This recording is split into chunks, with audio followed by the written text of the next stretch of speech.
everybody, to another episode of This Is My Bourbon Podcast. I'm your host, Perry. With me this week, he's actually performing at the festival. He cut off his sleeves just to show how hardcore and black and metal he is. Welcome, Whiskey Mutant. Sleeveless Whiskey Sleeveless Mutant. Eric Smith, the Whiskey Mutant himself. I woke up and I was like, it's louder than Life Day to record. And I was like, my sleeves instantly cut off on their own. You watched the scissors fly through the air. Exactly. That's so funny to me.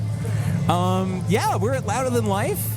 Literally, as I hit record, a band started playing in the background. We did a whole pregame and our Pours from the Floor, just quiet, chill. It was so quiet and so nice. And now it's louder than life. Yeah, I am a fish out of water here. This is very much more so Eric's scene. Yes. Literally or otherwise. The scene. Eric has returned. Scene. Yeah. The music is also so much louder right now than it was at Bourbon and Beyond last weekend. Yeah, Perry, give us a quick comparison from last weekend to this. Louder. Way louder. Louder and a lot more black. Yes. There's a lot like more. My soul. Sure. What stage are we behind? Are they starting with a Black Sabbath cover? I don't know. I can't tell. No, I don't think they are. Yeah, crazy, man. I'm just happy to be here with you. I'm happy to be here too. It's just wild. This is. When I sent in the request emails for us to be a part of the festivals, I requested for Bourbon and Beyond and Hometown Rising, two very opposite festivals from where we are now. And they were like, oh, we're not doing Hometown Rising. Do you want to do Louder Than Life instead? I was like, well, yeah, sure. I don't see why not. So here we are. We're doing Louder Than Life. They were like, you got the mutant. You're getting into Louder Than Life. So here's what's happening currently, what I think is happening currently. You and I have been sitting down doing this for about 50 minutes. Yeah. Right? Between the pregame chats, between the Pours from the Floor, between all this stuff. And we have had artists walking around and look at our table, and I think they see me, and then they look at you with your tattoos and your cut-off sleeves and think, oh, that guy's busy interviewing somebody. And the other big thing about that, too, is that I don't have another mic set up, which actually I need to do soon so we can... Right. We got to get a couple more mics set up just in case. But it's just very funny to me. I love it. I just love the atmosphere, I'm dude. happy to be here, dude. I just love the atmosphere. It's part rock fest, part local hometown gingerbread festival. I feel right at home. After we get done with a couple interviews, we're going to walk across the field and we're going to go get some food. Heck yeah. Because I'm starving. Heck yeah, dude. I'm so hungry, man. It's just in a good mood right now. It would also put me in a good mood if you would go and follow the show and Eric on our separate social media accounts. One is @MyBourbonPod. That is all over the place. The other is Whiskey Mutant. That's mainly on Instagram. If you want to support the show, too, you can do so by heading to patreon.com/MyBourbonPodcast for as little as $1 a month. But for as little as $5 a month, you get a bunch of bonus content, which includes the pregame chats, the Pours from the Floor / Samply Irresistible. And this week, we're going to be introducing one of two new monthly Patreon bonuses. Oh, which one? As well. I'm going to let it be a surprise. Okay. I'm going to let it be a surprise. Okay. I think you probably know which one it's going to be, though, because I'm busy right now and it's going to require less editing. Oh, yeah. Yep. Okay. But I'm very excited. I'm very excited for that. So go check all that out. But we normally start episodes out with Sips and Snacks or Flying Blind. And this week, it looks like we have a Flying Blind, if I'm not mistaken. We do have a Flying Blind. You know I ain't going to come unprepared. I just shot some Jack Daniel's Single Barrel Proof. That's the way to go. That's the way to go. I had a protein shake as we were getting out of the car. I had a Red Bull. I've yet to have wings. So neither of us... Oh, I think they have wings here. Oh, hell yeah. Yep. So, Eric has blinded me with something. Also, we're not going to do a review this episode because we did one last episode in conjunction with all the interviews and everything, and it was a 2.5-hour podcast. Which thank you for listening to it. If you done so. we're still getting more feedback from that. We literally have ADHD Whiskey part of the McGriddle conversation. It's true. Now. He has entered the chat literally. Yeah. Yeah. We'll talk about that in just or do you want to go ahead and get it out of the way? Oh, I don't care. Let's go ahead and get it out of the way. Actually, he secretly called me out. Then he called me out on Instagram. He challenged me to pair his favorite protein bar, which I am going to do. But then in a private message, he made me feel really dumb. He said, because last week you said, and this is the ongoing McGriddle debate that we've been having, right? Yep. About whether or not cheese belongs on a McGriddle. It doesn't. Now, here's one thing that I'll bring up before we get too far. That Joseph Brazo's theory is that you don't like cheese on a McGriddle because the McGriddle itself has been made to be too sweet. Like the patty, like the bun. Like the bun with the syrup and everything. Yeah. Like it's a very artificial sweetness. Whereas you get something like a real pancake. See, I agree that probably makes it even worse, but I'm still, if you made a homemade McGriddle with the best little pancake ever, I still wouldn't put cheese on it. Still wouldn't. We're going to do it. Okay. We are going to make, and I don't know when yet. I haven't gotten that far. We're going to make you like the cheese. It's not, no. We're not going to do that. What we're going to do is we are going to do a homemade McGriddle, find ways to incorporate like the syrup into it and everything. And we are going to put it up against a McDonald's McGriddle. Bro, they're bigger than what he had on last week. You know that guy? Well, he was here last week, too. Oh. His media. Oh, didn't know. He's I don't trying know to how show you would off have. now. Yeah. But I want to see if not only we can find a way for you to enjoy the McGriddle, but if we can also improve upon the McGriddle. Okay. I will go I'm for talking, it. I'm talking fresh sausage. I am talking a fresh egg that goes on it. We're going to do like some aged cheddar. Okay. So that there is a good cheese. It's not just stupid American cheese, which, by the way, American cheese is not good cheese. Is it even real? It's not a real cheese. No. It is. It's a dumb. Anyway. But we're going to make little, like, pancake sandwiches, buns for you that have some kind of, like, syrup infusion with them. Okay. So that we can prove once and for all that the cheese belongs on the McGriddle. Okay. It's going to happen. Okay. That's all I'm saying. Okay. That's all I'm going to say. All right. I'm finished talking about it for now. Next week, we'll come back. We'll do something special. Next week is actually episode 250. 250. And so maybe that's when we do the McGriddle comparison challenge. We could. We'll Who's see. to say? In the meantime, Flying Blind. You know what's funny? That actually kind of smelled like maple syrup. It's got a maple on there with a nice little, almost savory finish. I don't mind that. It's pretty. Oh yeah, baby! Wow. Let's fucking go. So yeah, that's maple and bacon almost. I like it. You like that? I like that quite a bit. I like it. You like that? I like it a lot. You like that? All right, deranged Yoda. Yeah. You like that? What are we actually drinking here? Well, you already guessed it before you even had it. When we were talking about what it might be. Oh, really? Yeah.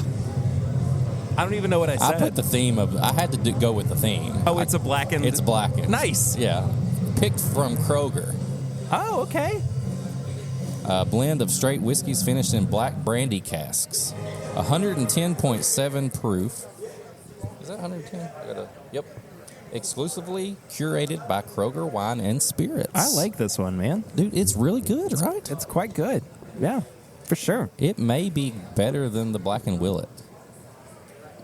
That's a bold statement coming from you. I know, that's what I'm saying. Like, I feel like bold statement. it may be more approachable. I'll be honest. Good stuff. What have you been drinking recently? What have I been drinking? Well, I went over to my neighbor's house who has... Is this the neighbor that has the great collection that you've Yes. smooched off of? Yes. Yeah. We definitely mooched and... Sorry, smooch. I said smooched like a kiss. I'll give him a little smooch. Give him He's a a, little mwah. Give he's him a a little little nice kiss. guy. Little mwah. We finished a bottle of Lot B, Oh, nice. and I was very happy with that. And then he was like, "You want some Thomas H. Handy?" I was like, "Sure." So is this okay? So on the live stream that we had last week, which by the way, if you've not watched it, go and check it out. I'm going to upload the audio. I'm going to start doing the audio again for live streams. But you said you did that Willet rye blend Yes. with the honey. Yes. And you said that it tastes like Thomas H. Handy. Yes. Is that why you said it so quickly, because you had just had it? No, I had that after we did the live stream. Really? Yeah. So you had Handy last night. Yeah. No. Was it last night? Last night's Friday. Were we on the live stream last night? Two nights ago. was Thursday. Thursday. After we got done doing the live stream, I went over because I was off. I was home from work.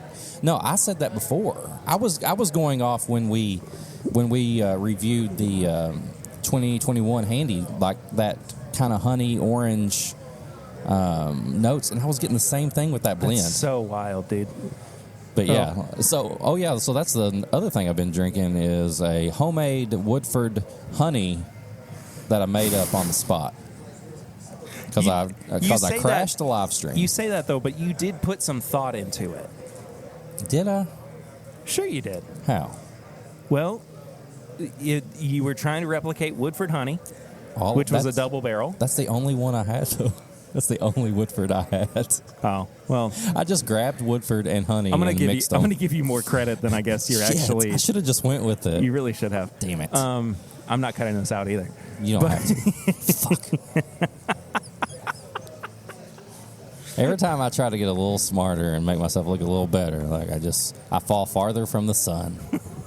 You're the opposite of Icarus. Yes. You started in the sun and you keep falling towards Earth. I'm basically burning. Yeah, right fair now. enough. Yeah. But Handy though, Yeah. it's good stuff, man. Hell yeah, That's dude. awesome. I don't even know what year it was. I took a picture of it because, Truth be told, I don't think I would be able to tell you because I don't know the proofs on usually Handy's. I thought they all said like spring or summer or whatever, but they really don't, do they? Wait. 128.8 proof. Ooh. Yeah, see? Okay. I'm all right with that. Yeah. I'm all right with that. What you been drinking? Well, less. Drinking? What's that? Well, the reason is that, and for anybody who doesn't know, I started a new job last week. He did. He's been a hardworking man. Yeah, I'm back to the 9 to 5, 40-hour a week grind. And it's weird. It's weird because I've been just a stay-at-home dad taking care of Eden for the past year, basically. Hey, you don't get paid for that either. You really don't. You really, really don't. What if we got paid to take care of our own kids? I'm not going to get into it. Anyway. But so I've been drinking significantly less, and part of that is because I have responsibilities and I have to be up super early now, and Like my schedule this week was so crazy, and like it got to the point where Friday came around, and I only had like 6 hours left that I had to work during the day, and so I was done by 2:00, and I was like my initial reaction was, I'm gonna grab a drink because you're done with work and you just want to have something, and it was like, no, it's 2:00, I can't do that. I mean, I could. I could do that, but I needed to, be responsible. I had to take care of Eden that night anyway. So I've just spent less time drinking.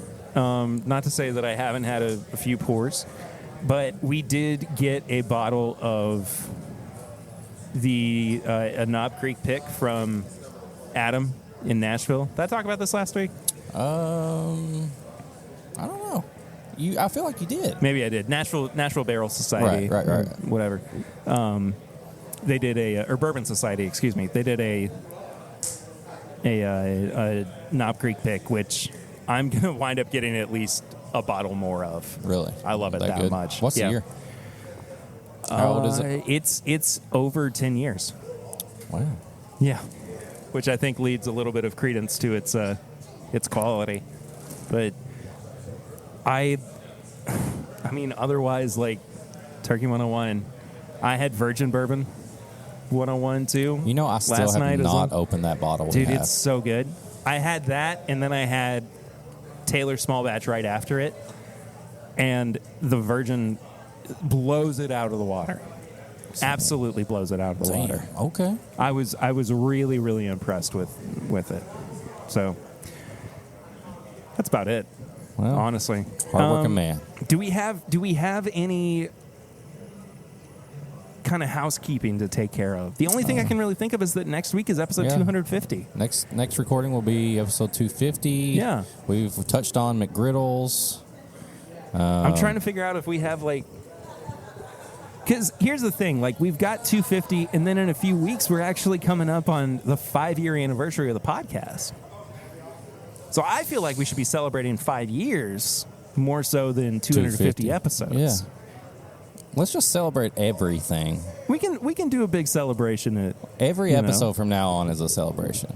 It's like when you wake up and you're like, it's National This Day.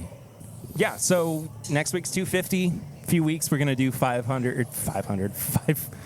years of the show. But we'll still do something special for 250. Yeah. So, stay tuned. Stay tuned indeed, especially because we are going to be doing some interviews over the next little bit, and that's going to be the episode for this week, is us talking to more artists, musicians, friends, probably some bourbon people too, if we can. Yeah. So, hope you enjoy.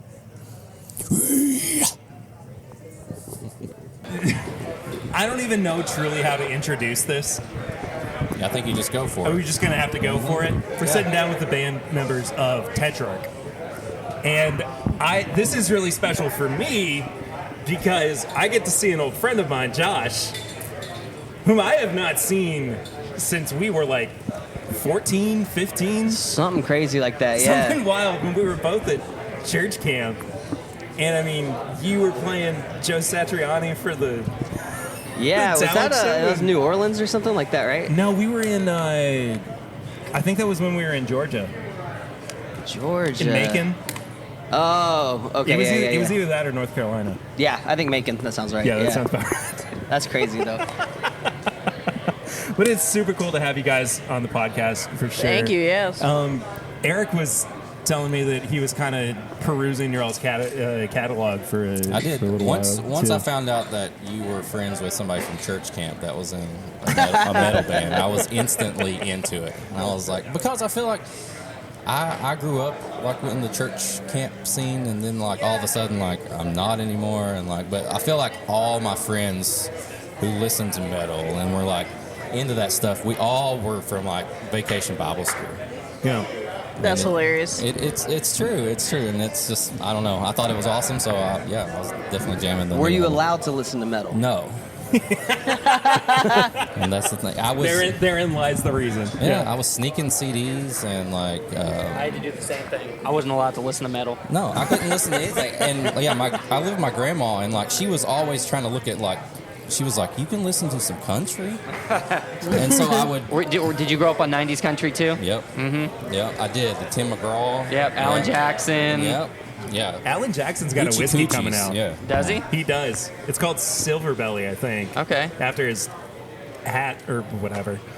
That's pretty cool. I didn't know that. Weird. Yeah. It's weird, man. It's weird. And that every time I tell somebody that, it's that pause where they're like, "What? How do I react to this?" I think it's because Alan Jackson's got a everybody whiskey? everybody has a brand of booze that. Yeah. I mean, it's fitting for country artists to do it because it's like country and whiskey kind of go together anyways. Yeah. What would Most be of theirs suck though. So. What would be the ideal Tetrarch whiskey or alcohol collaboration? Ooh. I'm going to leave that to them because I'm not a heavy drinker. It would probably have to be something that tastes, for diamonds, something that tastes closer to water. Okay. So the more water down. So I.e. water. Yeah, water. I'm not like Yeah. I'm not sober by any means, but I just have always loved water. I'm on board with that. But How do you like the music water that they have here? in the can, Yeah. I mean it's fine. I like it's it. water. When it's cold, it tastes better than It it is does. definitely better cold. Which I guess For sure. isn't very fun to answer your question, so I'm gonna let Josh take that one back. But I definitely do love me some water. What would I? Well, we're not quite distinguished enough to be like a Johnny Walker, little scotch or anything, but it would Okay. be nice. That'd be I really feel like cool. we're more of a. We fall somewhere in between a Fireball and a. Hell yeah, I'm down with that. I want to see you guys get your own offshoot of like, plastic jug, whatever comes in the plastic jug. you know, like Blackened is Metallica's whiskey. I want to see you guys have like your own little offshoot of that too, where like you got a sub brand or something with them. You never know. Theirs was we actually- know the people. Theirs is I actually mean, good. It was really good. It's- It's it is. smooth. Smooth. We actually just had some too a little bit ago. We had some when we played Epicenter. They were there, and we had they gave us taste of it, and we were like pretty smooth. I was tipsy after it, but it was good. So do you know like the gimmick of that? What they do to that bourbon or whiskey? Play Blackened, right? They say that they put the barrels like on the floor and they have these like these subwoofer kind of and they just speakers or pump something. that in They there. just pump Blackened into it. Yeah, I don't know how much I believe that. Why would works. they pick? I wonder why they would. What about the song Blackened makes a good whiskey though? You see, like, I could pick Because it's what another it does Metallica to song. your liver. There we go. I mean, who am I to tell Metallica what to name their whiskey? That's a great whiskey name, but I'm just saying, I would name it Nothing Else Matters.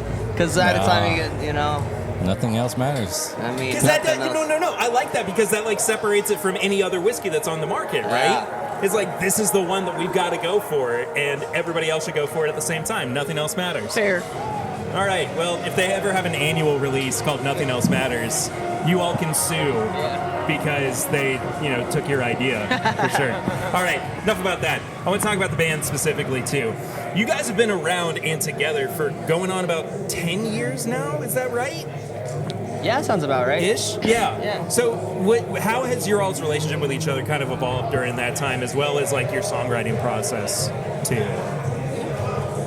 I think that it's like anything. It's like you become family, closer than you are with your own family sometimes, because you're around each other all the time. We rehearse hard. When we have a tour or a festival, it's every day in the practice space together. Yeah. We tour together. So it's like anything. It's like a family. Yeah, and like Everything's- we started in a van together too. So like, it's like you're literally on top of each other. And we did that for the first 7 years. In a van, sleeping at Walmart. Literally to get away from each other, you just get out of the van and walk down the parking lot. Like But it's then- And you do that, and you're like, I'm gonna get away from everyone for a little bit. And then one by one, everyone trudges over to wherever you are. But I want to go to this He used Starbucks to because always no say one that. drinks He Starbucks. would be like, I want to go to Starbucks, and then one by one we all all walk end into up the there. Anybody want Starbucks. to see if Starbucks is the only place that has internet. But no, we love each other, and I think people can see that when we play on stage, the chemistry. Yeah. A lot of bands, it's hard to keep that chemistry, and we've been fortunate in that aspect. Yeah. Where's Louder Than Life kind of fit for you all in terms of like scope? Because like this is a festival that's been around for a while too, you know. Right.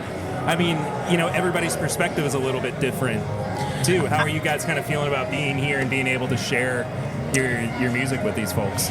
I mean, playing these festivals are always a highlight because you're on them with bands that inspired you to play, you know, or that inspired us to play. Yeah.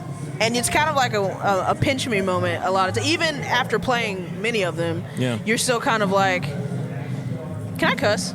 Oh, Yeah, absolutely. Go for it. Yeah, you're just still kind of like, sometimes you're like, how the fuck did I end up here? You know, you like look around, you know, like. I don't know. There's 2 church-going boys now. So it's one of those. That's It's Oh, no, hey, LJ. LJ, what's up? It's definitely like Hanging out with the dude from Seven Dust. No big deal. it's definitely rewarding. Let me say that. It's like a rewarding, and it's definitely like a career highlight, especially like going from like playing the side stages to playing the main stage to playing the main stage at a little later time to having production. It's like just watching the growth of it and everything. It's cool. It's really cool to see. It's a humbling experience, I think. Yeah, for sure. What's kind of been like that, aside from like, you know, kind of going up a little bit higher on the bill and everything, what is the one thing that you guys kind of look at and go, I think we've made it at this point? Or you kind of feel like that tinge in the back of your mind where you're like, this has been worth it all these I think years. it's more of when we reflect on things that we've done, because in the moment we're still very focused on there's so much more to go. Yeah. There's such a big mountain to climb, and so sometimes it's hard to, you forget about how amazing some of the stuff would have sounded to you when you were 12 years old. If you were to say, we're playing on the stage with Kiss and Slipknot and all this, you would think it was the craziest thing in the world, but you know. And like you said, it's crazy. Like a little story I had is when we played this festival called X and 111. They did a few years ago in Nashville. We played with Guns N' Roses on Guns N' Roses Day, but we had just found out that we were playing another Danny Wimmer show, and I was like, or we weren't playing at the Danny Wimmer show. It was Metallica was headlining that, and I was like with my mom, and I'm like, they just announced Metallica on all these fests, and we're not on the fest, and that's my favorite band. And my mom just quietly like listens to me, and she's like, Diamond, tomorrow you're playing a festival with Guns N' Roses. Like, and I'm like, that's true. Like, you know, it just like sometimes, and I'm the worst at it of probably all 4 of us. Like, I'm very much like, I have to make myself I get it. realize like kind of where we are and how far we've come. Because as a kid, like you said, when we were in high school, I remember when me and him were like, if we could just play Mayhem Fest once, like we just wanted to like play like we had goals that we've blown through like all of them when we were 12, you know. Yeah, of course. So that's cool, you know. So it's more of like you said, more of like different things, like each step that we've gone through and that we've done, we enjoy because we had to work for all of them, you know. So Do you guys have any kind of like weird out of the box goals or dreams with the band that you want to like see happen on stage or anything? Like, I don't know. I don't. Being a part of an Adam Levine scandal. No, I think that we have always, since we were young, I've always said that, and we're not scared to say it, that we want to be the biggest hard rock metal band in the world. And to some, that may sound crazy or that may sound outlandish, but that's always our focus. So I would say like that's our big goal. Yeah, and some people take it as like we're being like it's off-putting sometimes. A little less now than it used to. When we were young, people would be like, "What are you talking about?" There's our publicist. Hi, Maria. This is Maria. Maria looks like she parties. This is her scene. She's one of a kind. Yeah. Hey, you. Only Maria just busted in the middle of an interview. Yeah. Come in. She's gonna give us notes because we've done something wrong. Nah. In the meantime, but you guys are on stage. What time are y'all playing tonight? 3:05 on the Space Zebra stage. Nice. Awesome. Really excited to check you guys out. Thank A you. little bit later. Josh, it's good to see you, man. It's good to see you, man. That's crazy. It's wild. Yo, I dude. saw you on Facebook. I was like, oh my God. Like, that's crazy. Just like the name popping up. I was like, was that Passport? Like, that's nuts. It's good to see you. Thank you all so much. Thank you for Appreciate having it. us, man. Thank you. I got 2 questions. Oh, you got questions. Okay, sorry. Yeah, this is the co-host. Yeah. I know. I'm sorry. I'm sorry. Okay. No. I just want to know, what's your favorite road snacks? When you're snacking on the road, what are you having?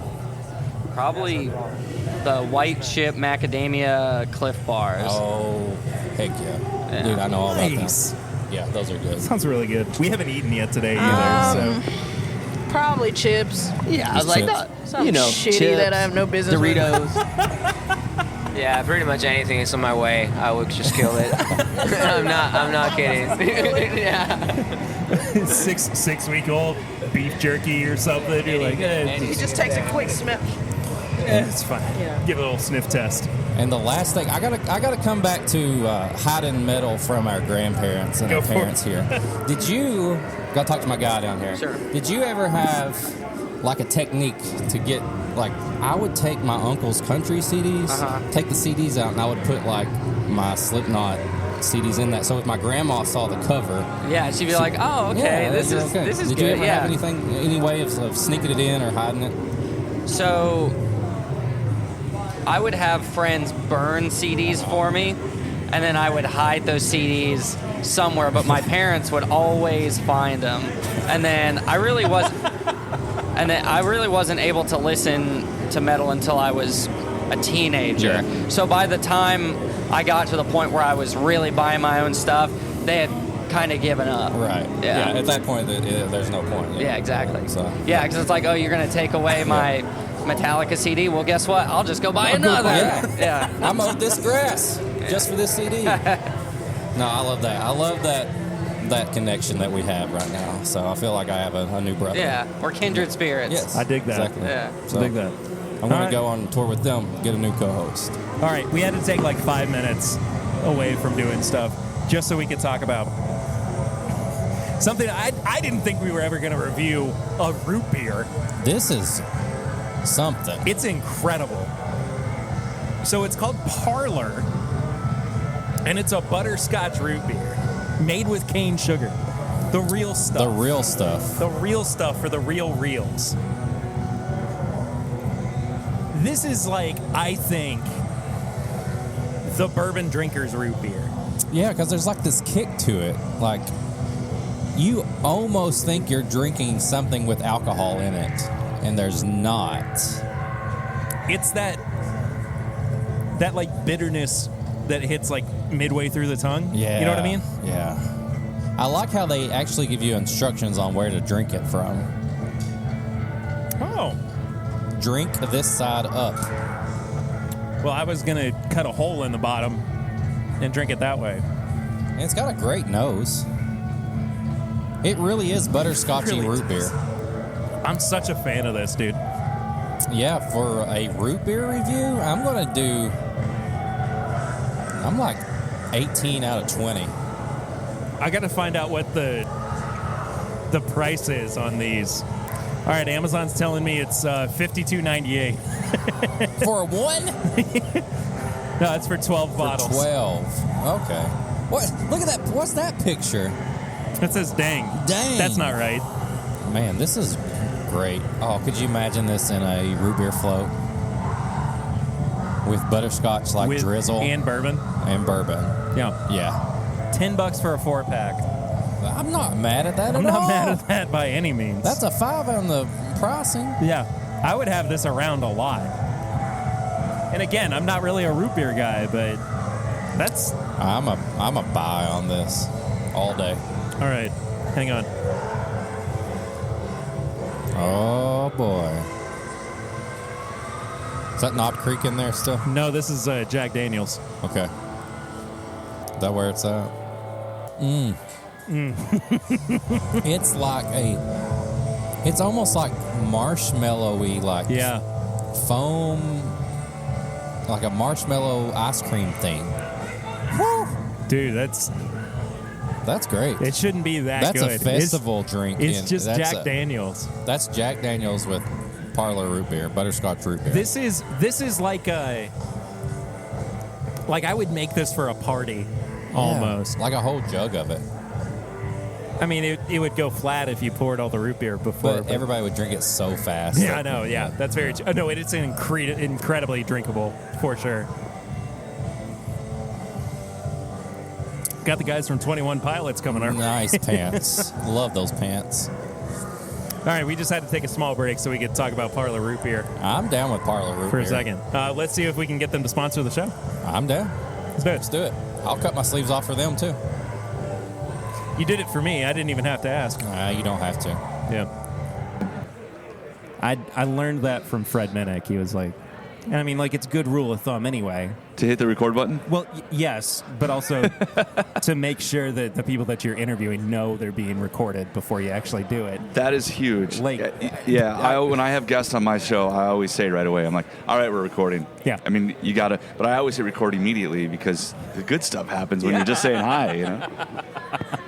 I am super excited to be chatting with you too, Cutter. You're from, I was reading over your kind of bio, and I couldn't help but read it as Wapple. Yeah, WAPL in Appleton, Green Bay, Wisconsin, where I do a morning show. Yeah, man. As I read that too, my mind went, God, did they have any kind of like controversy when WAP came out, and like was there any like were people calling it up and being like, oh, something's off here, like, or was that just a happy coincidence for you all that I think it showed was up in some Google searches somehow? Well, here's the deal. Like, so when did WAP become popular? Like, we were kids, but like what, 80s, 90s? Like, when did WAP? You know what I mean? Well, back in the day, Jungle Juice, and I mean, it's all the same. Okay, I think I've just dated myself a little bit. Because my reaction was, or my thought was, Cardi B. Oh my God! No, I just dated myself. I'm the old guy. Apparently. There we go. That's good. That's good. We just apparently found the gray in the beard didn't give it away enough. Dude, I started going gray a little bit in 2020. I mean, it's just like been through my temples and like my hairline and everything. Sure. And I can't tell whether or not it was because of the pandemic or because my wife got pregnant right before the pandemic started. I'm going to say all the above. I think so. It does kind of feel like that. But I want to talk to you about your career in radio too. And I mean, you've been to God knows how many of these at this point. Oh, festivals? Too, right? Yeah. And yeah. You know, I'm interested to see from your perspective, COVID aside, how these festivals have kind of changed throughout the years, and what your kind of perspective on the music business as a whole is now, as opposed to maybe like the first couple of festivals that you went to. That's an interesting as a professional. That's an interesting question. I think it changes as it grows, right? Sure. It has become, you know, at first, God, you had the DWP festivals, and at first it was, you know, Rock on the Range was kind of the big one in Columbus, Ohio, and when we started going there, it was very much community, very much let's get all the radio people in there, let's get all the media people in there, and you had all the press, you had, you know, there's Rolling Stone, and there's Revolver, and there's you know, whatever. When Revolver was still just a magazine, and you had them, and then you had all the major radio stations from across, not just the Midwest, but really from across the country, and obviously, you know, guys from Sirius XM and all that stuff, and it was real community. As it grew, they kind of got away from that, I think, a little bit. And I think you have to, right? There's more security issues. Sure. There's more people, so then therefore that makes more, you know, whatever. And artists don't necessarily need to go run the rounds of doing 30 interviews in an hour before they have to go sound check. So, you know, at first that aspect of it was very much, yeah, we're all here together. We're gonna go get drinks later, all of us together, and we're all gonna have an after bar, and we're gonna see cool bands, and it's gonna be an amazing experience. That's gone away a little bit, but there's more fans, you know, and there's more people coming to these festivals. You know, when you're going to like today with Louder Than Life, or this weekend with Louder Than Life, when you've got legendary artists like Kiss and Red Hot Chili Peppers and stuff headlining, you're gonna get 50,000 people there, you know. So you have to be it's a little different as far as that aspect goes, but it's still, I think the initial thing is still there, you know, the festival experience for rock, which really until, and I don't want to kiss Danny Wimmer's ass too much, but really until he started doing that, these kind of festivals were so huge in Europe. Yeah. They weren't here in the United States. You had a couple. There was a couple we did in Wisconsin every year. There's, you have your couple random ones. Your California had one. Whatever. But now it's become such a big part of the culture, and it's amazing because it is a great experience. You touch on these bigger name outlets, your Rolling Stones, your Sirius XMs, and I can't help but look around and go, those guys aren't here. Sure they are. Really? Yeah, absolutely. Yeah, Hosey's right there interviewing somebody right now. Yeah, Pinfield's been running around. Okay, well, egg on my Revolver's face. behind me. What I was kind of getting at, I guess there's not as much showmanship about them being here as there are some other outlets. That's very true. And so you don't think about that necessarily as you're coming in, and especially with this is my Bourbon podcast. Mm-hmm. We're no Sirius XM, we're no Rolling Stone, same, we're no Revolver, but just the opportunity. I feel like that is something that, despite the fact that podcasting is such a new and fresh medium, 10 years ago, 15 years ago, 20 years ago, these little outlets, I just don't feel like we would have been here. What is your perspective on that? I think the advantage that people like us might have now is, local radio aside, and you're talking just podcasting, it's all about the viral aspect, right? If you put something out, True, and it goes viral, people are going to know who you are. And it doesn't matter if you're in Louisville, Kentucky, or in Green Bay, Wisconsin, or in New York City. They're going to know. And you can everybody's kind of playing with the same rules. Sure. As far as that goes. You know what I mean? Sure, some of these outlets have signals or have satellites or whatever. But at the end of the day, we're all playing by the same rules. Yeah. We're all trying to use Facebook. We're all trying to use TikTok. We're all trying to use Instagram, Twitter, and everything else to the best of our abilities to get our stuff out there. Yeah, and it does feel like that sliding scale of how do we feel our measure of success weighs in our favor. Yeah. Because I think that I'm almost word vomiting right now. But when you think about, dude, I do that all the time. Just word vomit, man. That's just how it goes, dude. But you think about, the amount of people who might subscribe to Rolling Stone, how many people do they actually have as followers on Twitch or TikTok or whatever, and then how many people listen to radio shows or podcasts, how many, and what is the amount of people that actually follow them on social media and everything too. And I think that is what I think you were kind of getting at a little bit, is that the measure of success is not the same for everybody. Right. I'm kind of sticking my foot in my mouth a little bit, but I'm very grateful to be here. It's very much an honor to have such a small outfit and still be allowed the chance to come in and, rub elbows with the struts were walking around here earlier. Jelly Roll was just meandering making loud noises. Yeah, it's just a very cool thing, And I think a part of that too is 15, 20 years ago we probably wouldn't have had that opportunity either. It's the advent of social media and everything that has is allowed podcasting. us to be here. And I just thought of this. Is podcast, and this is dating me a little bit because again, going back to I came up. I'm a musician. That's how I got into this. Same, and actually. Awesome. Yeah. Start a band. I would. It's not as easy as it used to be before I had a kid. But oh, dude, I hear that. Man, I miss being on stage so much. What do you play? I'm guitarist. Yeah, me too. Singer, guitarist. Okay. All that. But I put out an independent album in 2014. Okay. And so I've just I've been writing since then. But I just have no chance to get into the studio or get other people to sit down with me because, this pays the bills more than music ever did. Well, yeah, for me, absolutely. And so I had to kind of pick my battles.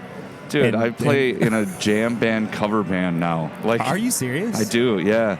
And it's fun, dude. It's me and one of my best friends, and we both play guitar, we both sing, and we have different musicians that play with us, and we just literally just go play bars on the weekends, and that's it. Like, we both have kids, both have real jobs. They own an axe throwing business, which has been extremely successful.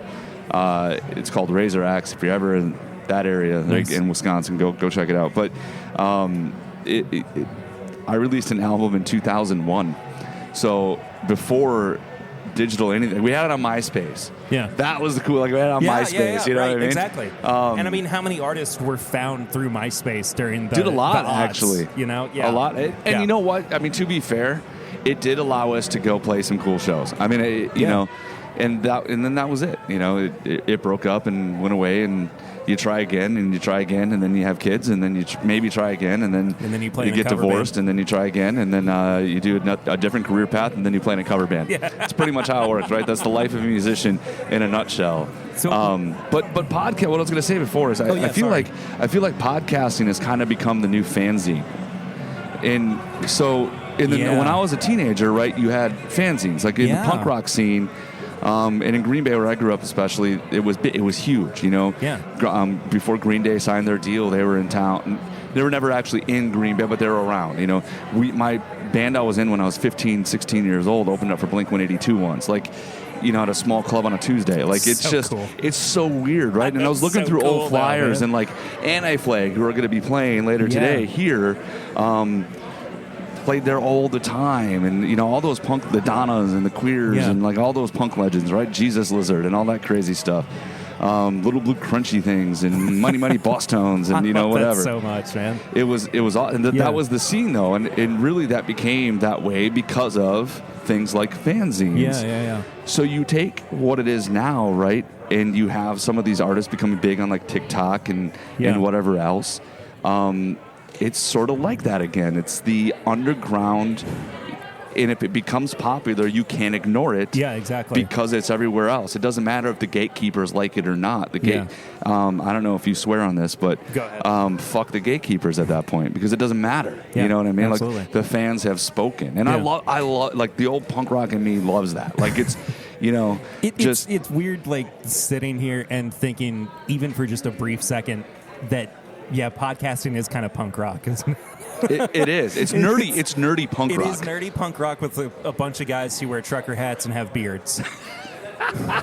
And drink beer and together. Drink bourbon. Or bourbon, for sure. But I mean, like, you know, and we try to like justify or find ways to vilify what it is that we do. Yeah. Just to say, hey, you know, we're actively trying to be a part of a community. Yeah. It may not be the community that people might most readily associate us with, but we are just trying to be a part of something. I mean, well, I think and dude, correct me if I'm wrong, because you guys do more of a lifestyle podcast, right? So, I mean, pretty much, yeah. And I'm just interviewing people, like that's mine. But if you go into it realizing, like a musician, if you go into playing in a band knowing you're never going to be Metallica. So just go have fun and do what you do. Yeah. If you go into a podcast realizing you're never going to be Joe Rogan, because that's crazy. Yeah. Or even back in the more popular podcasts a few years ago, like Adam Carolla and stuff. Yeah. If you know you're never going to be that, but you go in and you do what you do and you have fun doing it, and if you can make a little change, do it even better. Yeah. You know, I think that's the best part. And the way I kind of like justify this. And I'm sorry that we're getting into like the weeds of it or whatever. No, but dude, it's like, I'm in. The way I kind of justify it is it's like an extra paycheck a month. Yeah, you absolutely. know, like that. If I'm just just that little bit extra allowance to kind of like, you know, make it seem justified that I'm spending this time doing this, and you know, I do spend time away from my family. Yeah. Like I could be at home napping with my daughter right now, but sure. I mean, like I have the passion to like be here and talking with people, and I mean. I do as much like lifestyle stuff as we do. Interviewing is still a huge part of what I do with this show. Mm-hmm. And it wasn't anything that I had an interest in or a passion for until I started doing this podcast. And then all of a sudden, I was like, oh, I'm pretty good at this. And then Fred Minnick says, oh, you're really good at this. And I'm like, well, I'm not going to stop doing this now. Like, there's no reason. Dude, I met for me. Fred the other day for the first time. What Yeah. a trip that guy is. I said this to him last week. We hadn't seen each other in 2.5 years. Yeah. Last week was the first time that we got to see each other, hug each other, sit down and talk since the month before the pandemic started. Wow. And I've always just in the back of my head said he's my mentor.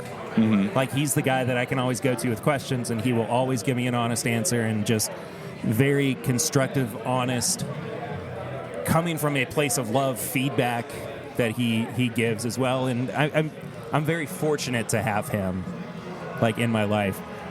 But also I understand that, you know, people look at him and go, that guy is the biggest douchebag that I've ever seen in my entire life. Like, I get it. Like, I'm not immune to the way that he can be viewed by people. Right. That's just part of it. I mean, not everybody goes around, wears an ascot, and drinks whiskey. And says this tastes like marzipan. So, It's hilarious.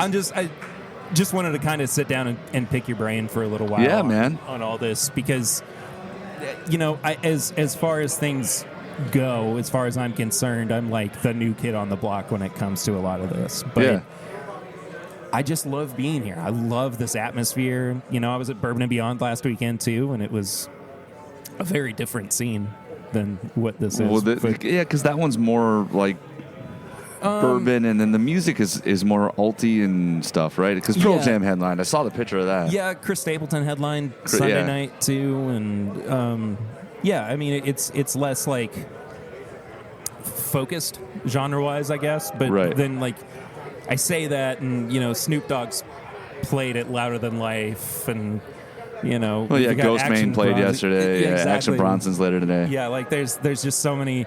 You can't be as like, oh, I can point to one genre that they play at louder than life, as opposed to Bourbon and Beyond, where it's like a dozen different genres. Right. But I mean, it does kind of wind up going a little bit like that here too. Maybe not as much as Not Bourbon as and much, Beyond. yeah. It's definitely more But- focused on the hard rock and heavy metal aspect Yeah. of things, dude. But as a For sure. metalhead and a punk rocker, like, I love Action Bronson. I really do. Oh, And I he's don't know, fantastic. he's great. Yeah. But that's all right, dude. You gotta get to more. Get to more. Yeah, of Bourbon and course. Beyond. I've never been to Bourbon and Beyond. I've never been a big bourbon guy. I actually just found out. As I sit here and Yeah, sip no, bourbon. it's fine. I have celiac disease, so like,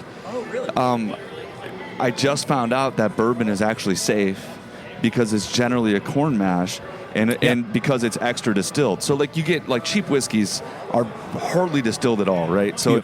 it's there's no way. Like, if it's made with if it's a wheat mash, I'm not touching it because there's going to be some leftover stuff in there, or like flavors. Flavors are hard, but because of the distillation. That's not right either. I talk for a living, ladies and gentlemen. That's what I always say every time I trip over my words. It's like, you think I would be used to this by now after 5 years. So correct me if I'm wrong. So the bourbon's distilled more, right? Or bourbon, No. the way bourbon's distilled. How does it work then? Because So, bourbon, I mean, typically, they only distill it once. right, And for it to actually be called bourbon, it can only be in a new first used virgin barrel. oh, maybe that's why. But you're right, though, like, the mash has been distilled enough to where you're not getting like residue from grains Right. or anything. It starts out as a clear alcohol, a clear spirit. Right, and then the And barrel so makes it. The barrel gives it, I think they say 95% of its flavor and 100% of its color. Okay, So, but interesting. if you get a wheated bourbon, it's my sister-in-law has celiac. It's not gonna. Dude, hurt you too I've bad. been trying some, and I have not Yeah. had an issue, and There you I've go. definitely had reactions from cheap whiskey before. Well, so that's just because cheap whiskey's not usually oh, very that's good. that's But, true. That's true too. Cutter, it's been so good talking with you, man. Yeah, It man, was really anytime, nice to man. make Reach your out. acquaintance, and I hope to see you again soon and chat more. And best of luck to you too. You got it, dude. brother. Thanks for having me on. Absolutely, man. Appreciate it. I'm legit just gonna sit here and talk with you guys and hold this guitar the entire time because before I hit record, I was saying this is like getting to like sit with this guitar. It just like experiencing it and like being in its presence is so special for me. But I'm getting a little ahead of myself. You're glowing right now. I feel it. You're glowing. I feel like I'm smiling as much as I did when my daughter was born. I don't know if I've seen you this happy anytime since either. Ever. Maybe Yeah. ever. Yeah. So I'm sitting down with the guys from the music experience here, the Louder Than Life Squiggy. How you doing, buddy? And then, doing well, man. It's good to see man. you. Good to be here. And Thanks. I am so sorry, dude. I just blanked on your name. Name's Paul. Paul. You think I'd be able to remember Paul? It's pretty simple. Dude. He forgets my name every week. That's fine. That's okay. But as I was kind of alluding to, I'm holding what was your all's first guitar build, and it was made out of a wild turkey barrel. Yes, it is. What was made out of 100% made from a barrel. We are the only ones dumb enough to think that we can make guitars from bourbon barrels. So when I was chatting with you guys last week at Bourbon and Beyond, just immediately you all started talking about how difficult it was to assemble this guitar and the guitars in general. Have you learned any kind of tips or tricks on, kind of working with the barrels anymore, or are you still kind of like learning as you go? Like, is every time that you sit down with a new barrel and a new guitar different than the one before? So yes, every barrel's different. Every piece of metal's different. Every stave is different. I've learned a lot, but honestly, every time we get a new barrel or a new stave, it's a learning curve all over again. And traditionally, barrel guitars have been somebody takes a barrel top, which is already flat, and they CNC a body, and whatever bourbon brand you want that guitar to be, they will etch it in there. So usually, a lot of these barrel guitars actually really aren't from the barrels completely. The barrel top could be from any barrel. The barrel top can be etched with whatever. These are the only guitars that are actually made from the staves, the metal, the binding, the top. I mean, every part of the barrel is encompassed in the guitar. What was the kind of the inception of doing this? Because, I mean, it wasn't just a like, oh, I think I'm going to do something different and build a guitar out of a bourbon barrel, right? I mean, there had to have been some kind of love for bourbon beforehand. So it's kind of interesting how that came to be. Squeaky's getting a little uncomfortable under the pressure here, y'all. Yeah, no. So about 4 years ago, I was with Wes from Angels Envy, and we were talking. He loves music, loves guitar. Yeah. And me and my buddy Ron, we were like, dude, we should. I don't know, man. We should make some guitars out of some barrels. It's more of a marketing thing. Just to kind of get people talking. Wes was game. We had never done it before. Yeah. We had partnered with a guitar brand to get it done. And, they came out cool. And we sold both of them the Thursday of Bourbon. And we were like, oh, man, there's most certainly something to this. And then COVID hit. And it just wrecked everything. And then we kind of wanted to resurrect the idea, but even more in depth of what we did with Angels Envy back in the day.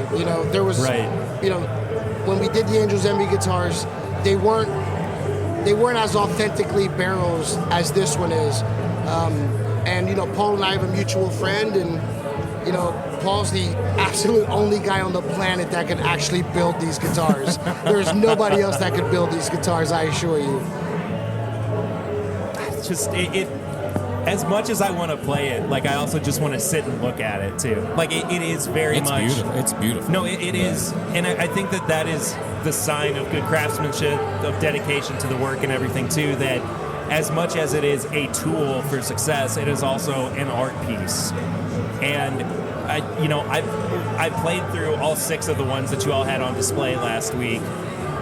Each one of them, despite the fact that they're all Telecaster shapes and whatnot, all of them felt uniquely their own.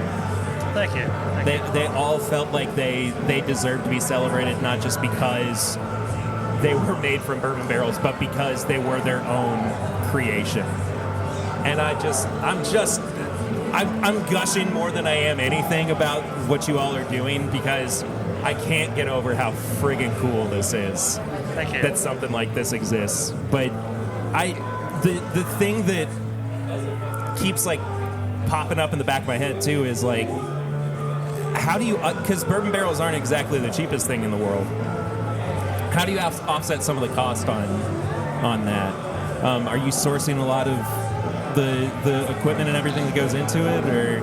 I mean, that's definitely more of a Paul question, but I will say this, like, these poor guys, you know, trying to get this down to building, I mean, they went through like $1,000 of drill bits, you know what I mean, on guitar number one. So, I mean, I'm sure Paul can, you know, I think he stopped crying at this point. They're just you know, just wasting away all these tools, man. But it's a testament to the craftsmanship, and I think he's got some pretty good stories on the nightmares of building these guitars. It is a nightmare. You were telling me about having to build the binding out of the staves, or excuse me, not the staves, the metal binding. So the metal band that we use around the side for the binding, that's so it's curved.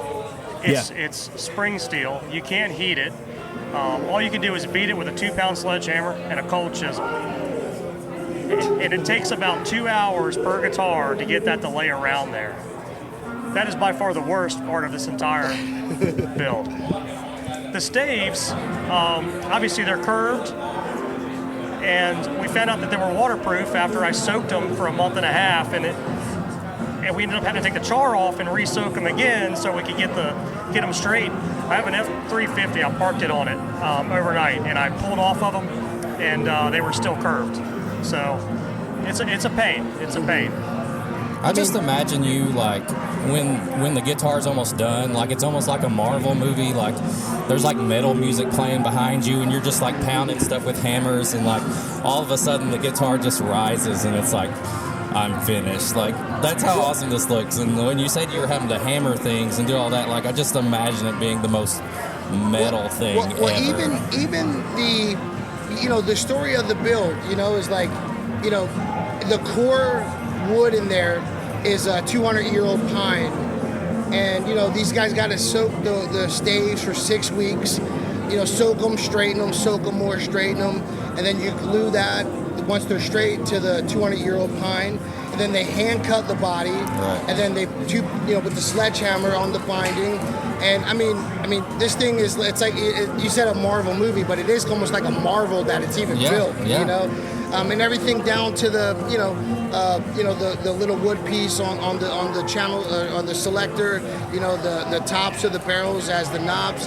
I mean, you know, Paul's attention to detail is, I mean, it's nicer, in my opinion, than the vast majority of even custom shop guitars that I see. You know, and you know, the question is always, well, how good do they sound? You know, incredible. They sound amazing. And you know, Paul worked with the pickup company. I mean, it really is a feat, man. These guys pulled off something amazing building these guitars. Yeah. Has Wild Turkey has anybody seen this? Like, is this? Yeah. Have they? I didn't know because this looks like something they would want in their gift shop to me. Like, and I feel like they should be reaching out and be like, we need a whole wall of this stuff on there. Yeah, I mean, you know, Bourbon was kind of our coming out, you know, as launching the brand barrel guitars, and yeah, most of the distilleries made their way over. Yeah, and. You know, we're happy to say we have relationships with them all now. Good. Do you think have they mentioned anything of maybe like a special barrel they have that once they empty it, they may want a guitar made out of it? Oh, yeah, of course. Yeah. That's kind of where this is going to go. You know, just brands putting out their kind of like their small batch bottles. You know, there'll probably be some small batch guitars that'll go with those bottles. Right. That's amazing. I love it. You know. Perry's in his own world right now with this.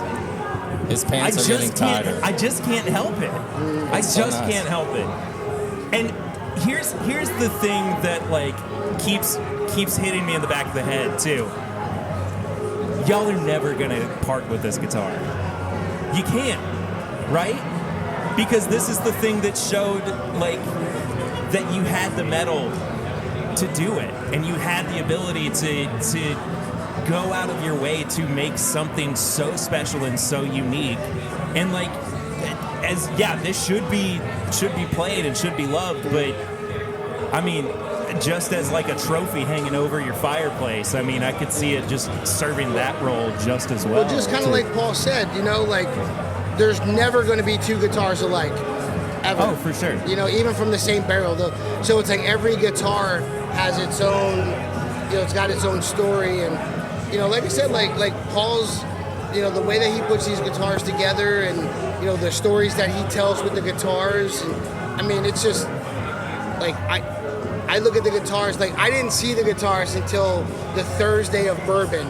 So up until Thursday of Bourbon, that was only one that really existed. Right. So, like, he showed up Thursday, and it's like, yeah, man, it's like a kid in a friggin' candy shop. You know what I mean? You're just like, dude, and you're just so taken back by the craftsmanship. Yeah. And no, like I said, it's there. You just feel, and it sounds so like oddly romantic, but you just feel the love that's gone into it. And I think that as far as like boutique guitar brands go, you want everything to feel like this. It doesn't have to be bourbon barrels. It doesn't have to be, you know, reclaimed wood from the Nina, the Pinta, and the Santa Maria. Like, you know, you want something to feel like it has a connection between the maker and the end product the way that this does. I commend you guys so much, and I'm so excited to see what happens next. And like, there's a big part of me too that, like, on the next barrel pick that we do, to send it down to you guys to get it made into a guitar. Like, I want one so badly, man. Like, I'm gonna be saving my Tooth Fairy money for a while to be able to bring one home. But where can people learn more about you all too on the internet with the guitars? well, so for the barrel guitars, it's barrelguitars.com. But just, you know, Paul just as a luthier, you know, he's got a company, awesome guitar boutique in Brunswick, Georgia, called SoGlo, and he makes, you know, SoGlo customs. And I mean, you could probably talk more to the SoGlo stuff. But yeah, I mean, every guitar Paul builds, whether it's made out of barrels or made out of whatever crazy wood he found somewhere, you know, under a tree or under a water or whatever. I mean, his regular guitars are amazing too. So yeah, man, tell me about SoGlo, man. So SoGlo Guitar Gallery in Brunswick, Georgia. We opened with our own 32 personal guitars, and from there it's just grown. We started building guitars, amps, pedals, but it seems like anything I get my hands on, we can't keep it simple. Yeah. Can't keep it simple. Like every one of those guitars there, I say they have an attitude, because from straightening the metal to the staves to that one there was on the stage with As You Were Army Band, and it had an attitude. It sounded amazing. So it's got attitude, man. It does. It's got attitude. Paul Squiggy, thank you guys so much for sitting down with us for a little while. Dude, my pleasure, man. Talking about this absolute beautiful product that you've very brought into this Thank world. you, man. Thank Talk you guys. about it as much as you guys want. Thanks, man. Thanks for having us. Yeah, Thank you. Thank you guys. Sitting down now with the guys from Radkey. You guys are out of... We're out of St. Joseph, Missouri. Right. That's right. Sorry. My brain went Mississippi for a second, and I was like, that's not right at all. But first of all, y'all put on a killer show earlier. Thank you. I enjoyed the heck out of it, and it's really funny having seen you guys, what I'm going to call in your element. Totally. Right? On stage, full of energy, full of life.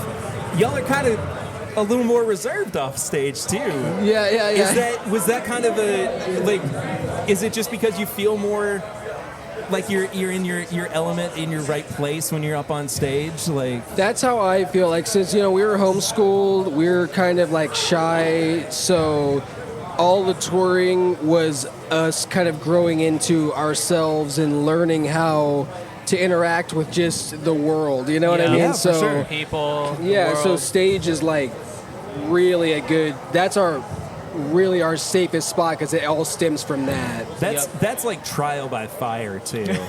Totally. Right? I mean, to go from being homeschooled to just all of a sudden having to be in front of thousands of people. But I mean, like, it's worth it, right? Yeah, I mean, absolutely. you guys are doing great, and you've got people who are there enjoying your music for your music, not just because it's a festival. Totally. Right? It's a great feeling. Yeah. What got you guys into this? Because I mean, that's a pretty big leap. Yeah, well, Mentally, emotionally, you know. Like, what it was our dad came home. Like, we'd always been into like some rock music, whatever dad had played, but one day he brought home School of Rock, and that changed everything. Yeah, love because that is so like much, dude. that packaged rock music in such a great way for young people. And that our dad had all that in his record collection. So yeah, thanks to Jack Black and our dad. Were you guys here on Thursday? No, sadly. So you didn't get to see Tenacious D? No. Have you seen Jack Black since? At any point? We've Have you never crossed even paths? got to see, never crossed paths, never seen Tenacious D live, but I know someday we'll be like, hey man, School of Rock, was a life changer for, I feel like, a lot of people. Jack Black is so aware of like social media. That is just waiting for you guys, Totally. I feel like. Like for him to just come across some kind of message or some kind of like tweet or TikTok or reel or whatever, and then you're just like, hey, we covered you're not hardcore unless you live hardcore. And like telling Jack Black how special that song and that music and everything is to you. I'm gonna poke you all a little bit. You gotta do it. You gotta the Legend do it. of the Rent was way hardcore. I would love to see you all like cover that on stage That'd be too. cool. I think that would be so awesome. That would be so awesome. But like your songwriting process too, between the three of you all, is it pretty collaborative? Do you all kind of like? Oh yeah. And a lot of it expands from comes from the jam room. Like we'll like get together and jam. There'll be like a gibberish kind of vocal melody, and then from there we'll just kind of work the songs out. Yeah. That's one of those things where like being a musician as well, like I love being able to like think about other people's songwriting processes, because like I'm very like reserved as far as like I'm not ready for anybody to hear it until it's done. Totally. Like I want this to be as perfect as it can be before anybody gets like half of the first verse or anything. Absolutely. But I mean, like, that gives you guys a little bit more freedom to be kind of open with each other too. Yep. Right. Yep. So as far as like a brotherhood relationship between you three, how has that changed since the band has been a thing, since you guys have been, out in front of people too? I would say the only thing is that each of us learned more and more about like the production process and the songwriting process. So the collaboration only gets like crazier and crazier, of course. As we go. So we're always trying to entertain ourselves and come up with like the best kind of new thing. We're always trying to change the textures, from record to record. Yeah. And you guys have you have 2 LPs out. Yes, right? we have Delicious Rock Noise, Green Room. I guess No Strange Cats as well, so 3. Yeah, and you guys are in the process of creating the music for the next one, I'm assuming. Absolutely. Yeah. Do you guys find that to be a more intentional process? Like you go, I've got to get this done, or does that come about pretty natural for you all? Like you're just like, oh, we've hit the point where these songs are ready for an album. Well, for us, like we really wanted to spend a lot more time in the studio for this round of songs, so we've made sure to be kind of constantly doing singles and stuff like that. Right. Like we're in there on the road, back in there, so there's like a real, like we've never really done a record like that before. Yeah, very cool. Also, it's just good to have you guys in Kentucky. Yeah. Have you guys played in Kentucky Yes, at all have. before? Yeah. Same kind of response you think so far that you had like today as well? Like you've got kind of a a home at least in Yeah. Kentucky? This has been really sweet, and then I was really happy to see everyone come into the stage, for the opening set. No, I guess it wasn't opening. We're second, but seeing everyone coming up, that was really cool because I was like, this is nice. This is gonna be a good day. For sure, guys. I appreciate y'all so much sitting down for a little bit, talking your tunes and everything. Where can people find you on social media or anywhere to follow up if they would like to check you out? You can find us as Radkey Rock on Instagram, and we're Radkey on Twitter. We're on Facebook, TikTok. Yeah, we're on Spotify. Anywhere you get music, we've got our music up there. Yeah. I feel like you had something you were going to ask. I got to ask You got to ask your question. My question. You're right. I'm sorry. As a big snack guy, I always want to know what you guys like to eat on the road. Like, what's your favorite go-to snacks when you're on the road? I like to go for like a bean burrito. Okay. And sometimes you can get those, frozen. Yeah. So that's nice. And Slim Jims and beef jerky are pretty big for me. Gotcha. There you go. I like the Beyond Jerky. It's pretty good. I like Twinkies and Slim Jims. There's my guy right there. Twinkies and Slim Jims. Eric's a snack cake guy. I take bourbon and I just dip snack cakes in my bourbon, and that's just what I do. So I love those answers. I love hearing that. Thank you guys so much. We appreciate you so much. Yeah, cheers. Everybody go listen to Radkey. Yes. Y'all are killer. Thank you. Cheers. Cheers. Eric, I think it's time that we take a step back and we talk about our tips and or bits for this week. Episode 249. 49? Oh my God. What do you have to recommend to people this week? Well, I'm going to save Andor for later. I think you haven't. Have you watched Andor yet? Oh, I see the pun that you did there. No, I have not watched. I have not watched Andor yet, and the reason is that I keep asking my wife to watch the trailer to see if she thinks she would like it or would want to watch it, and she keeps saying I'll do it, and then she doesn't. See, here's another tips and bits. If you have opposite schedules of your wife, then you really can't ever plan anything. So we have to plan movies and stuff in advance. But shows, we're just on a let's watch it when we can and we'll talk about it later type deal. So, but I mean, then you also sacrifice sleep and sanity and time together. So choose your battle.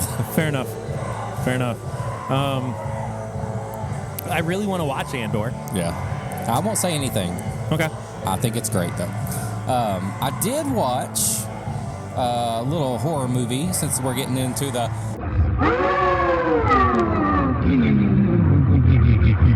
season. It's a movie called Pearl. Oh, yeah. So Pearl is the prequel to X. X is a horror movie about a group of adults or young adults who go out into this kind of, this farm, and they decide they're going to make an adult film. And the old people that own the farm are not who they seem. So Pearl takes place before that, and you find out what is going on with this crazy old lady from X. Gotcha. I think it's just a fun combo. X and Pearl is a fun combo of horror movies. Are they like top horror movies ever? No, they're just fun. They're just fun horror movies, and I think Pearl actually makes X better. And if you haven't seen it, there is a post-credits scene that will lead into the third movie. Oh. So I won't say anything else, but stay for the credits. But Pearl's fun. It's just shot in a way that makes you feel like it's an old time family movie, and then all of a sudden it's not. I can't wait for us to watch and talk about Werewolf by Night. Oh my God, I love Werewolf by Night. I feel like that is the one trailer you need to watch before, because we should do like a put it out there. We're going to review this horror movie this week, so people who are listening can watch it that week too, and ooh, that's a good idea. Talk with us as they're listening. I love that idea. I love that. I think that it's a really good time to be a fan of horror movies. Yeah. Right now as well. So it's spooky time. It is spooky time. Speaking of spooky stuff, Lucy and I just started the newest season of What We Do in the Shadows. Oh, we did too. We're 3 episodes in. We are 2 episodes in. That first episode, I was peeing myself laughing because it was like they had not missed a single step. Not a step. And it was just so good, man. I love that show so much. It's genuinely one of my favorite shows of all time. It's just such a good mix of like that kind of weird humor and horror and like, yeah, I love it too. I mean, I made a reel with the audio from it on there. I want to get somebody from What We Do in the Shadows on the podcast. God. Let's get the doll. Oh, the Nadja doll? Yeah, let's get Nadja's doll. Okay. Let's see what we could do. Let's see what we Full could do. video interview. That would be with so Nadja's funny. doll. Oh, that would be so weird and funny. Anyway, this has been a lot of fun hanging out and chatting it louder than life. I love it. I love this atmosphere. Me and Perry just walked around and got some food, and it's like, just. I said this earlier to him. I was like, I feel old. I don't want to get in a pit. I don't want to crowd surf. I just want to walk and look from the back and just enjoy metal. And like just being able to like talk to you right here while there's bands playing in the background, whether I see a band I like or whatever, like this is just a cool thing to me. Yeah. And we get to do more of it in the future. Yes. I'm down. So I'm very excited for that. Thank you all so much for listening. Hope you've enjoyed. Eric, bring us on home. Let people know how they can support us and all the things that they can do to just follow along. Follow along. Go to patreon.com/mybourbonpodcast for as little as $1 a month. You can support the show and help us pay bills and get new stuff and do reviews and all that fun stuff. But I think you should go to the $5 tier where you get all the uncut episodes, all the bonus shit, all the stuff that we can't say on normal podcasting airwaves. Is it airwaves? Sure. Audio files? Just say airwaves. It's just stuff. Like I said earlier, too, we're going to have the debut of a brand new Patreon-only series this week. Yes. So is that $5 or $1? $5. $5. Get in on it. All the bonus stuff starts at $5, aside from like anytime I do the odd catch-up post. Yeah. And that's for $2 and up. Gotcha. $1 is just, hey, you're here. And thank you so much for being here. So, yeah, patreon.com is the best place to support the show. If you want to get some merch, it's bourbonshop.threadless.com, whiskeymutant.myshopify.com. If you want to leave a voicemail and we'll read it on air, it's called the Barrel Ring segment. You can call 859-428-8253. Leave us a voicemail and we'll talk to you on air. If you want to follow us on all social media, Facebook, Twitter, Instagram, at MyBourbonPod. You can follow me at Whiskey Mutant on TikTok, Instagram, Twitter. You can follow Perry at PRitter1792 on all socials. We have a Facebook group, This is My Bourbon Podcast Facebook group. You can go on there, get episode updates, and you can share a meme if you want to. We don't care. If you want to follow the show on YouTube, This is My Bourbon Podcast on YouTube. That is a long scream or something. I think it's a guitar, but it sounds like a tornado siren. Is he whammying right now? I don't know who's playing. Oh, no, like is he doing the whammy bar thing? Oh.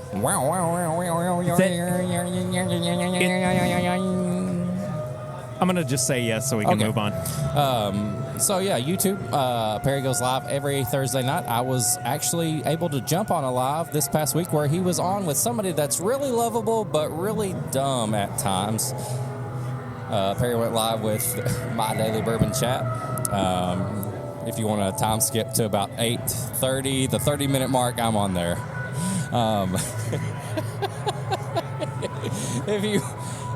You're mean. Just tell people about us. Tell your friends, and then leave a 5-star or a 1-star or a 2-star or a 3-star review. We don't care. I've heard that we have a updated review. We do have an updated review. Okay. This review, it's from a little while ago. It started out from somebody named I Am Chad E. Speaking of Says lovable amazing, and dumb. absolute fan of the show. Perry and Swan made my dreams come true by allowing me to drink on an episode. 12 out of 10 would recommend it. Buy more skateboards. People, update, hashtag better than Eric. Hashtag I'm horrible at comebacks. I have no good ways to trash talk people. My Daily Bourbon Chad. Don't even come at me with that weak ass review.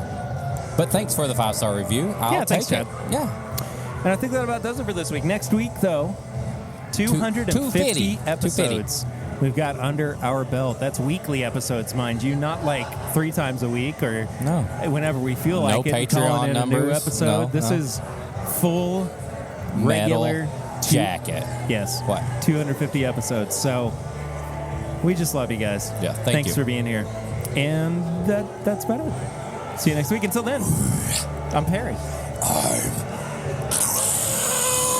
And this is my Bourbon Podcast from Louder Than Life. Yeah. Later.